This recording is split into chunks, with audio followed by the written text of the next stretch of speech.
Perkenalkan, saya Alberis Iko dari kelas 12 MIPA A. Di sini saya akan menjawab soal ulangan harian fisika kelas 12 MIPA tentang materi kapasitor.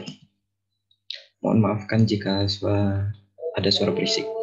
Soal pertama, jelaskan menurut pendapat kamu apa keuntungan dan kekurangan dari suatu rangkaian menggunakan kapasitor yang disusun secara seri dan paralel.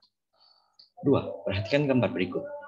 Berdasarkan gambar di samping, berapakah muatan total yang mengalir pada rangkaian tersebut?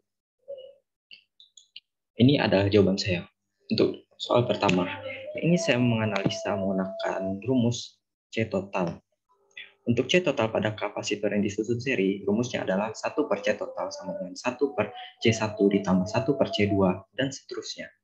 Berdasarkan rumus ini, C total yang disusun secara seri memiliki nilai yang lebih kecil dibandingkan C total yang disusun secara paralel.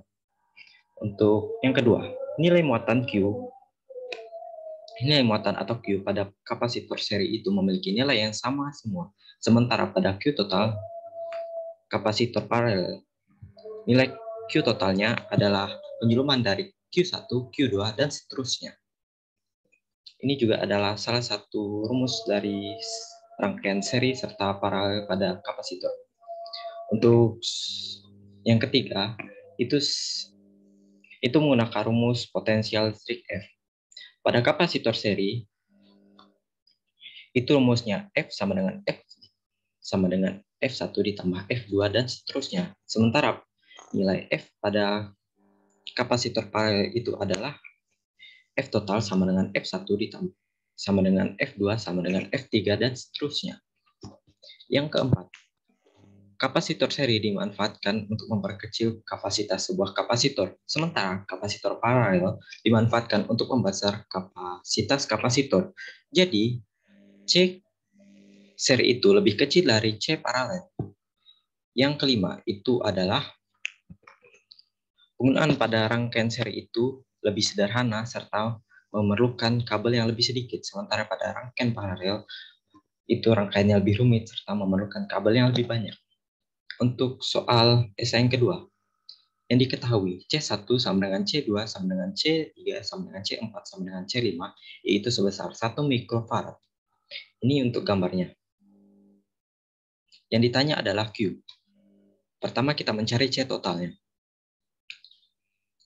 Dengan rumus rangkaian seri, menggabungkan C2 dan C3, kita mendapatkan CS1 sebesar 3 per 2 mikrofarad.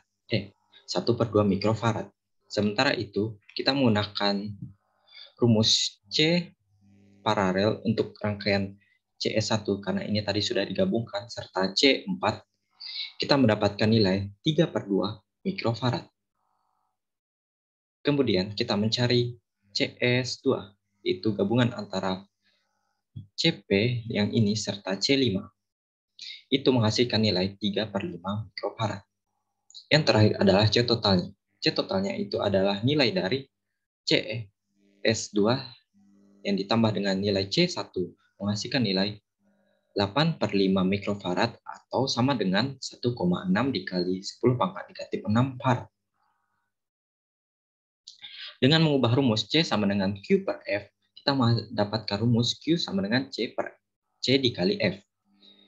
Jadi nilai Q di sini kita mendapatkan nilai 1,6 dikali 10 pangkat negatif 5C. Ini adalah perubahan gambar-gambar untuk mencari C totalnya. Ini gambar pertama. Kemudian setelah mencari CS1, gambarnya berubah menjadi ini. Setelah mencari CP, gambarnya berubah menjadi ini. Setelah mencari CS2, gambarnya berubah menjadi ini.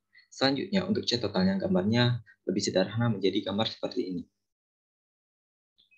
Sekian dari saya, terima kasih.